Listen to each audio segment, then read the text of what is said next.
There comes a moment in many lives when the world begins to feel dim, not because the sun has disappeared, but because something within us has gone quiet. You wake up and nothing excites you. Your thoughts spiral. Your chest feels heavy. The weight of simply existing becomes too much, and often those around you cannot see the battle, but you feel it, in your bones, in your breath, in your silence. Depression and anxiety are not merely moods or disorders. They are messengers, signals from the deeper layers of the psyche, calling out for attention, understanding, and ultimately, transformation. What if your suffering has meaning? What if it's pointing not to your weakness, but to your untapped strength? Let's explore the hidden psychology of depression and anxiety, not just to understand the darkness, but to uncover the light within it. There is a cry that echoes from within the soul, a voice that too often goes unheard beneath the noise of modern life, the cry of the unlived life. It is not the loud cry of external chaos, but the deep, aching whisper from the depths of our being. From that secret place we often abandon to fit into the expectations placed upon us.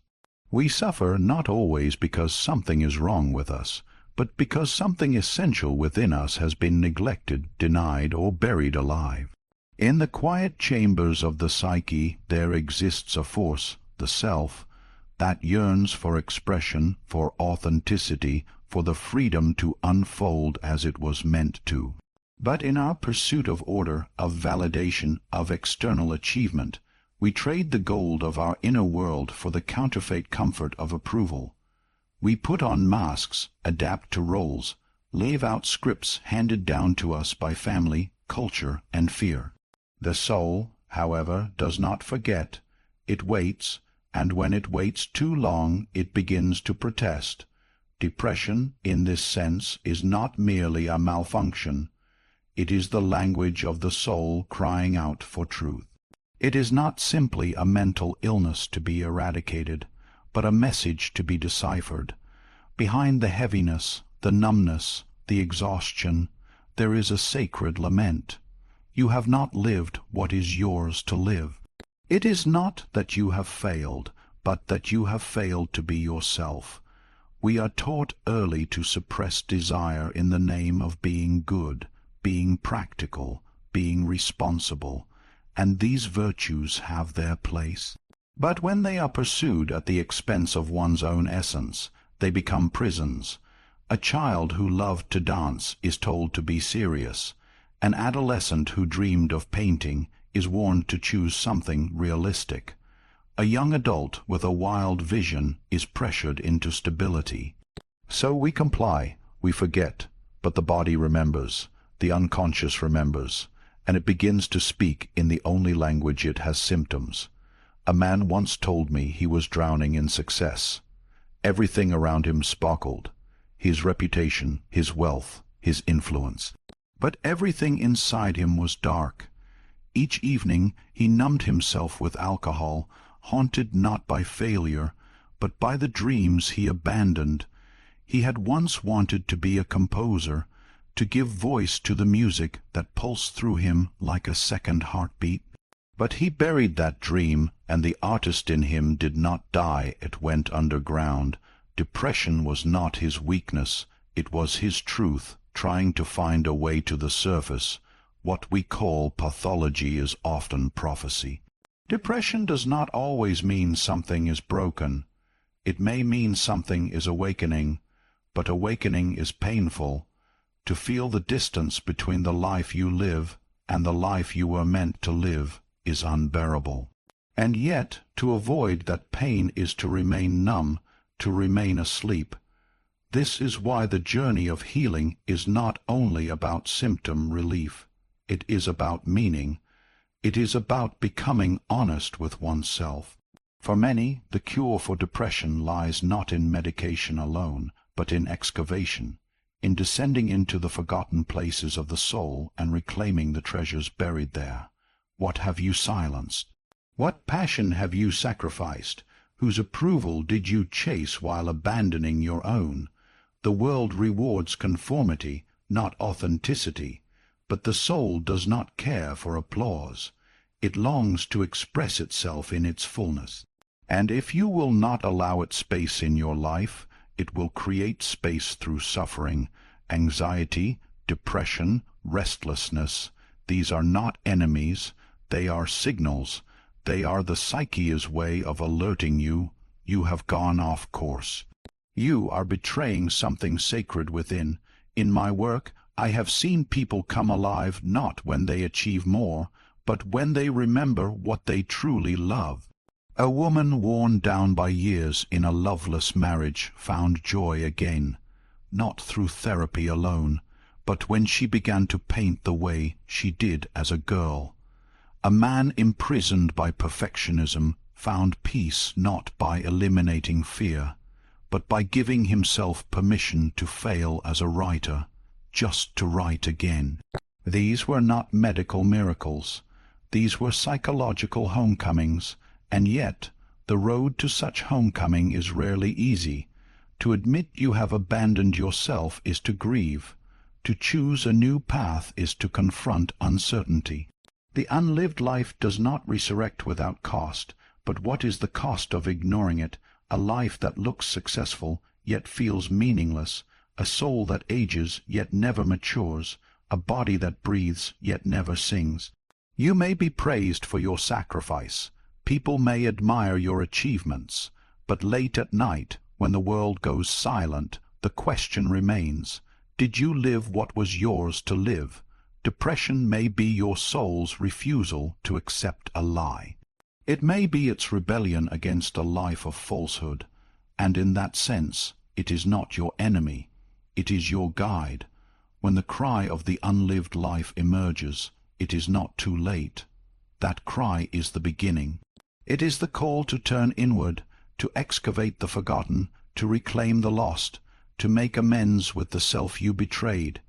You may not be able to undo the past, but you can refuse to repeat it. You can begin again.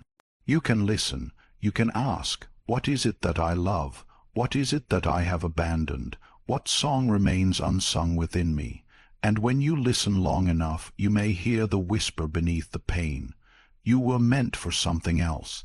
Not necessarily something grand or impressive, but something true, something that belongs to you and no one else.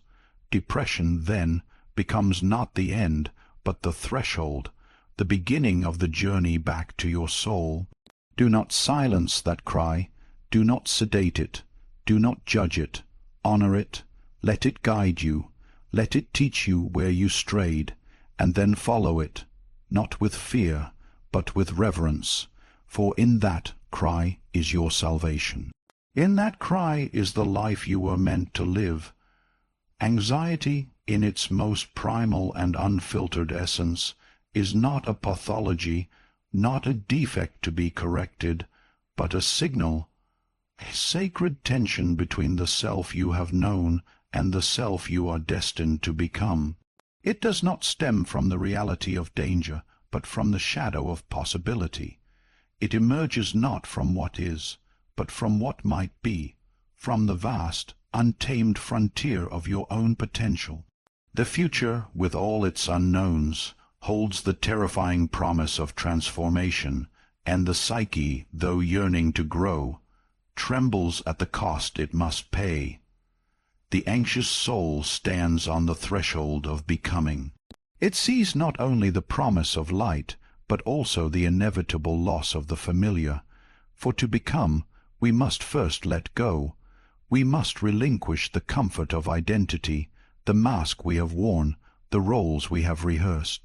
Growth demands death, the death of who we were, and the psyche, shaped and conditioned to survive, recoils in instinctual fear.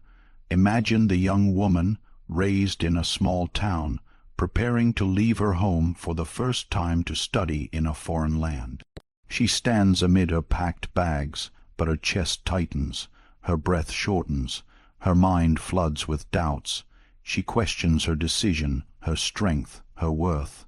But if we listen closely, not to the words of her panic, but to the voice beneath them, we do not hear a fear of failure. We hear a fear of power, a fear of expansion, a fear of finally stepping into the fullness of her being. What terrifies her is not that she will fall, but that she will fly. This is the paradox of anxiety. It arises in moments when life offers us the chance to step into our truth. It accompanies us not when we are stagnant, but when we are on the cusp of change. The tension within is the soul awakening, stirring beneath the surface, challenging the ego to make space for something new. And because the ego is rooted in the known, in what is stable, predictable, and safe it resists, we have been taught to fear anxiety, to view it as an enemy, a malfunction, a disorder to be eradicated. But anxiety is often the soul's way of announcing a shift. It is the prelude to transformation, the trembling of the psyche before the leap into new territory. It is not the signal that something is wrong, but that something is ready. In dreams, anxiety often shows up as pursuit, a chase, a feeling of being hunted by something we do not understand. But what chases us is not evil.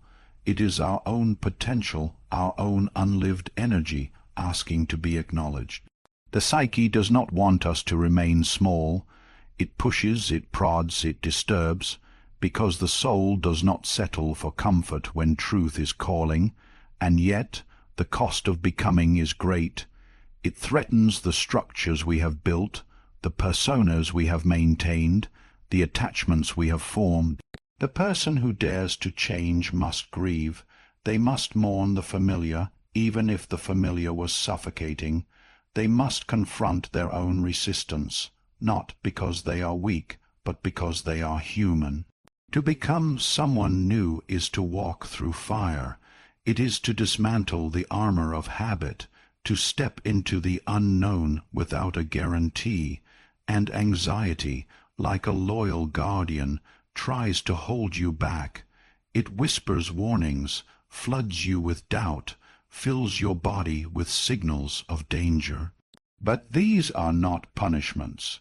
They are the echoes of your old self crying out, afraid of being left behind. In this sense, anxiety is profoundly meaningful. It is not random, not meaningless. It is the soul's storm before rebirth. And like all rites of passage, it must be endured with reverence. One cannot bypass the fear. One must walk through it, not to destroy it, but to understand it. Only by facing it can we integrate its wisdom. There is a misconception that strength lies in suppression, in conquering anxiety through willpower, but the true strength lies in dialogue. To sit with your anxiety, to listen to it, to ask it what it fears, is to begin the work of inner transformation. Anxiety does not ask for silence. It asks to be understood. Beneath its trembling surface lies a message: you are becoming. Each wave of anxiety is a contraction of the self as it prepares to give birth to something deeper, more authentic. And just as a mother in labor feels fear and pain, so too does the soul cry out when it is on the verge of change. But what waits on the other side is not destruction. It is integration. It is the self, whole and awake. We fear our own greatness more than we fear failure, because greatness requires responsibility. It demands authenticity. It asks that we stop playing roles and start living truth. And so we shrink, we sabotage, we procrastinate, not because we are lazy or unmotivated, but because we are terrified of shedding the skin that no longer fits. Anxiety is the sensation of that skin tightening, threatening to split. It is the psyche's alarm that something old must be released, and while the conscious mind interprets this as danger, the unconscious sees it as necessity. To evolve, we must endure disorientation. We must pass through the chaos that precedes clarity. In every anxious moment, ask yourself not, what is wrong with me, but what part of me is ready to emerge. This shift in question turns the tide. It opens the door to compassion, to exploration, to depth. The anxious mind is not broken. It is simply overwhelmed by the magnitude of transformation. Like a caterpillar dissolving in the cocoon, it cannot yet see the wings forming. What would happen if you stopped resisting? If you let the anxiety speak, not to paralyze you, but to teach you, it would tell you that you are capable of more, that the life you have lived while safe is not the whole story, that your fear is not a sign of weakness, but a sign of impending breakthrough. You are not meant to stay the same. The psyche is a living organism, and like all living things, it grows, and every stage of growth demands that something die, the illusion of certainty, the false sense of control. The outdated self-image, these must fall away so the deeper self can emerge. So the next time anxiety grips you, do not curse it, do not run from it, sit with it, breathe into it, ask it what it wants you to see. Beneath its trembling lies truth, beneath its fear lies freedom. Anxiety is not the end of your journey, it is the threshold, and the life you long for stands on the other side. Within the labyrinth of the human psyche lies the shadow, the unseen, unspoken, unloved dimension of the self. It is not evil in itself, nor something to be feared, though it has been mistaken for darkness in the moral sense. Rather, it is composed of everything we have cast out of the light of consciousness in order to belong, to be accepted, to feel safe in a world that does not welcome the whole of who we are. But what is repressed is not erased. What is denied does not disappear. It simply waits, silently, patiently, until the day it erupts, demanding to be seen. In the early years of life, we learn who we are permitted to be. We internalize the voices of parents, teachers, society, and religion. We are rewarded for being kind, obedient, agreeable. We are corrected when we express too much anger, too much fear, too much sadness. So we begin the long process of exile. We send parts of ourselves into the shadowlands of the unconscious, where they cannot disturb the mask we wear. We learn to perform. We learn to survive. But in the process we abandon our wholeness.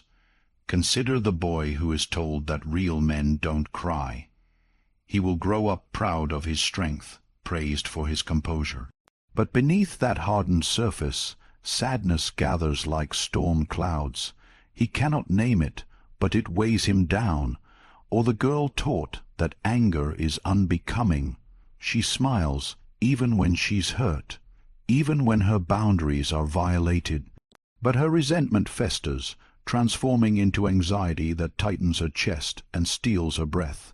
These are not personal failings. They are the psychic wounds of adaptation. The shadow is not our enemy. It is the container of everything we once needed to suppress to survive, the rage we never voiced, the grief we were never allowed to feel, the desires we were told were wrong, and yet these rejected aspects do not die. They live in the body, in the nervous system, in the unconscious mind, and over time they begin to manifest, through depression, through panic, through patterns we cannot explain. What we do not face will find a way to face us. A young man once came to therapy insisting that he no longer had emotions. He said this not with pride, but with exhaustion. He had spent years being the strong one, the reliable one, the emotionally composed one. He had become the anchor for everyone else in his family after the death of his father, when he was only 12. He didn't cry at the funeral. He didn't fall apart.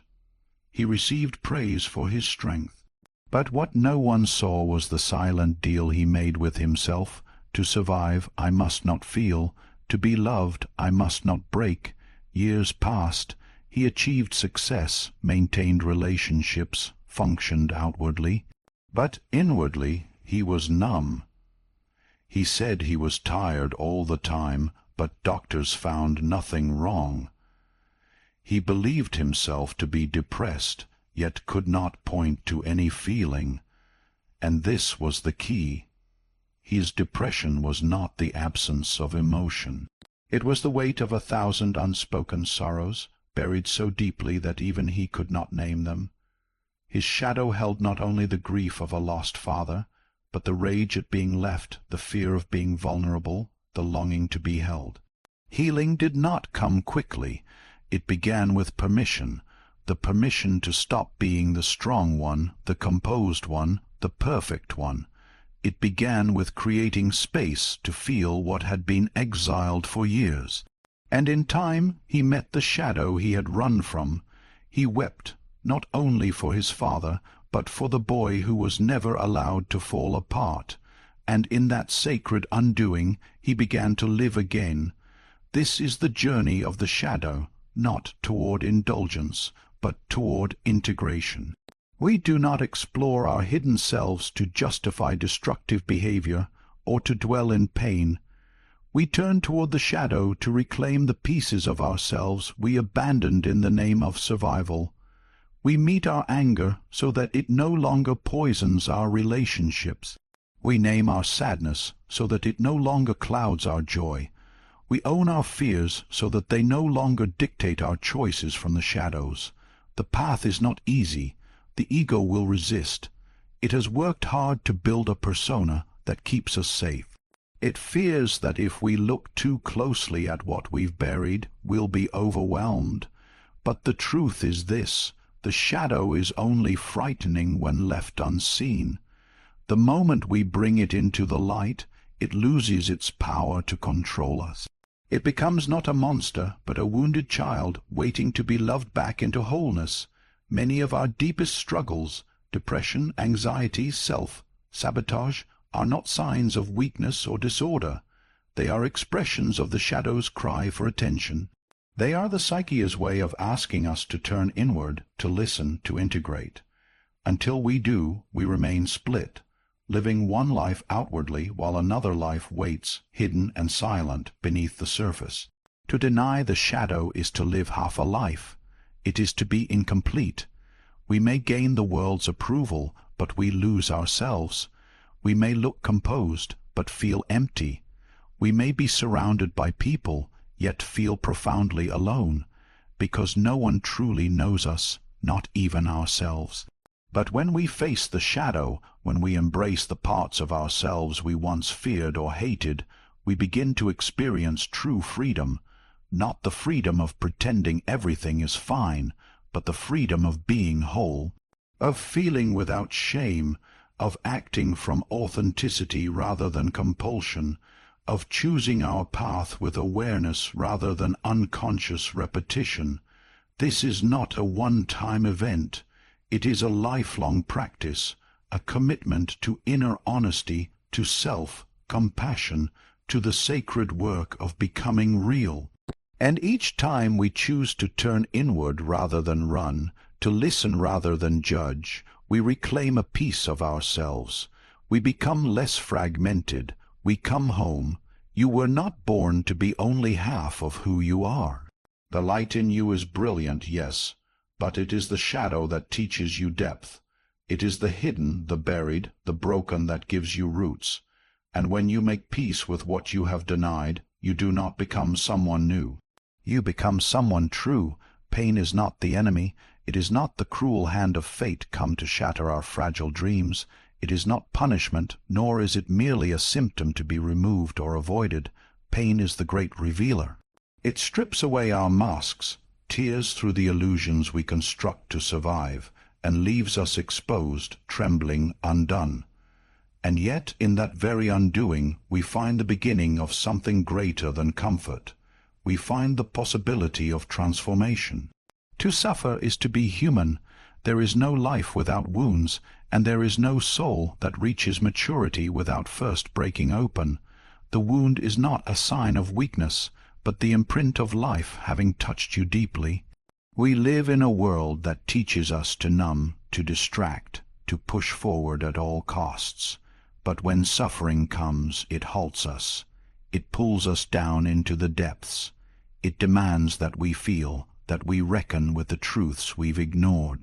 It is in this descent that we are most likely to encounter the hidden parts of ourselves, the parts that long to be heard, the parts that hold our buried wisdom. In many ancient cultures, the wound was seen as sacred. It marked the place where the divine met the mortal. The Greek myth of Chiron, the wounded healer, is not just a story. It is a psychological truth. He could not heal others until he learned to sit with his own pain. We too carry this paradox. Our deepest wounds, when faced with courage, become the openings through which grace can flow. They become the cracks in the armor, the spaces where light enters and begins to reshape us from within. A woman once spoke of her depression as the death of her smile. It was a phrase heavy with sorrow, with the quiet grief of a soul who could no longer pretend. She had spent decades teaching, caring for others, performing the role of joy, of strength, of composure. But underneath, something had been lost, something essential. Her smile was not merely gone from her face, it was gone from her being, and yet in that death something unexpected emerged. Stripped of energy, stripped of drive, she found herself alone with the silence she had always avoided. And in that silence a question surfaced: what do I want for me? Not for her students, not for her family, not for anyone else, but for herself. For the first time in her adult life, she picked up a paintbrush. Not because she believed she was an artist, but because her soul needed to express something that words could not contain. She wrote poetry. She sat in stillness. She did not cure her depression, but she began to live with it as a companion, a guide, rather than an enemy. Her suffering became a container, a sacred vessel in which a more authentic self could take root. We often think of healing as a return to the way things were, but true healing is not a restoration of the past. It is a recreation of the self. The person who emerges from pain is not the same as the one who entered it. There is no going back. Pain transforms us. It reorients our values, deepens our empathy, widens our perception. It dismantles the false structures we built around our identity, and in their place something more enduring can be born. Depression and anxiety are often misunderstood. They are not merely dysfunctions of the brain. They are cries from the soul. They ask us to stop, to listen, to reevaluate. They ask us to become more honest with ourselves. They strip us of the ability to perform, to smile on cue, to keep marching forward without reflection. And though they bring suffering, they also bring opportunity, if we have the courage to listen. It is a terrible irony that what most people run from is often the very thing they need to encounter. We numb pain because we fear it will consume us. But in truth, what consumes us is the resistance. What grows unbearable is not the wound itself, but the effort to suppress it, to deny its presence, to plaster over it with distractions and superficial solutions.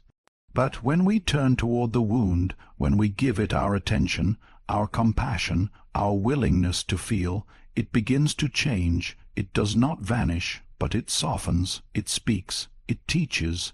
No one escapes life without scars. But scars are not signs of defeat. They are evidence of survival. They tell the story of what you've endured, what you've overcome, and what you've integrated. They are the symbols of the soul's alchemy, the transformation of suffering into wisdom, of pain into purpose. It is in the crucible of adversity that character is forged, that depth is cultivated, that the real self begins to shine through. And yet this path is not one of romance or simplicity. It is dark. It is lonely. It is filled with nights where you question everything, including your own worth. But the darkness is not empty. It is fertile. It is the womb of the new self. Just as a seed must break to grow, so must we be broken open to evolve. Just as the earth must be disturbed to yield fruit, so must the soul be shaken to awaken. You do not have to be grateful for your pain, but you can honor it. You can allow it to shape you, to carve you into someone more whole, more compassionate, more alive. Do not rush to heal in a way that denies what you felt. Do not seek to cover the wound so quickly that you miss what it came to reveal. Sit with it, learn from it, let it teach you who you truly are. The world will tell you to move on, to bounce back, to be strong, but real strength lies in the willingness to feel deeply, to let your suffering change you, not harden you, to become softer, not weaker, more open, not more guarded. That is the strength of the soul, the strength born from brokenness that was never truly broken, but simply rearranged. The wound is not a mistake. It is not the end of the road. It is the beginning of your becoming. It is the place where you meet yourself most honestly. It is where the light finds its way in, not in spite of the pain, but because of it. And in that light a deeper life begins, one not built on roles or appearances, but on truth, on authenticity, on the full spectrum of your humanity. The wound is sacred, and within it lies the seed of your rebirth. You are not broken, though it may feel, in the depths of your despair, that something essential in you has shattered beyond repair. I must tell you, this is not the case. The heaviness you carry, the sorrow you hide, the confusion that clouds your every thought, these are not signs of your ruin, but signs of something deeper stirring beneath the surface. In a world that worships comfort and quick fixes, anything that disrupts our sense of control is labeled a problem, a dysfunction, a disorder. But discomfort is often the doorway through which truth enters. Depression, anxiety, the disorientation of the soul, these do not always indicate illness. Sometimes they are sacred signals, invitations. You are not being punished. You are being called, not to collapse, but to awaken. Not to give up, but to go inward. The self, the deeper, wiser part of you, uses these very states of unrest to pull you back to what matters. When the path you are on no longer aligns with your truth, the psyche rebels. It refuses to comply, and that rebellion often takes the form of suffering. In the silence of the night, when distractions fade and the inner noise becomes louder than the world outside, you may hear a faint whisper, "There is more to you than this." That whisper is not madness. It is memory. A memory of who you once were before the world taught you to forget. A memory of your essence, before you traded it for approval, for survival, for fitting in. You were not born to play a role. You were born to be whole. But wholeness is not found in perfection. It is found in the messy, sacred middle of transformation. And transformation is not beautiful at first.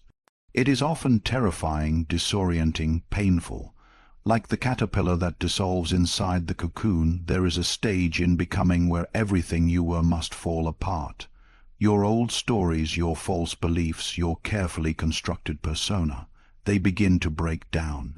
And it feels like death, but it is not the end. It is the beginning of emergence. Think of the caterpillar. It does not grow wings by adding them piece by piece. It must first surrender entirely. It must become formless, vulnerable, undone. Only then can the blueprint of the butterfly, already hidden within its cells, begin to activate.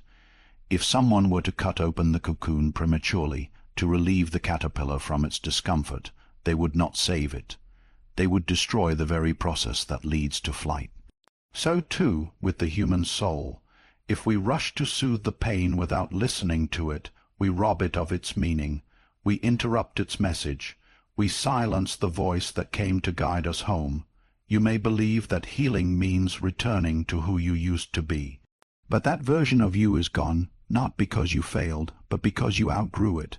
The life you once lived no longer fits the soul you are becoming. This is not regression, this is evolution, and like all real growth, it begins with a rupture. A break in the pattern, a question you can no longer ignore. Is this truly me? If the answer is no, then the pain you feel is not a flaw. It is clarity. You were not meant to walk through this world asleep. You were not meant to spend your life playing roles, fulfilling expectations, wearing masks. The ache inside you, the sorrow you carry, is the soul's way of knocking on the walls you've built around yourself. It is asking you to come back to your values, back to your integrity, back to the dreams you buried because someone told you they were impossible or impractical or too much. And yet, even as I say this, I know that your suffering feels unbearable. I know it has moments where it blinds you, paralyzes you, makes you doubt everything. That is the nature of the cocoon. It is dark and tight and lonely, but it is not meaningless. Something inside you is being reordered. Something essential is trying to come through, and though you may not see it now, though all evidence may seem to point to failure or loss, you are in a sacred process, one that is larger than your understanding. There is no straight path back to yourself. There is no formula, no easy fix, but there is a way, and it begins by honoring the call, not avoiding it, not numbing it, not disguising it with productivity or denial, but listening, surrendering, trusting that your pain has a purpose, even if it hasn't revealed itself yet. When the soul calls, it does not always speak in words.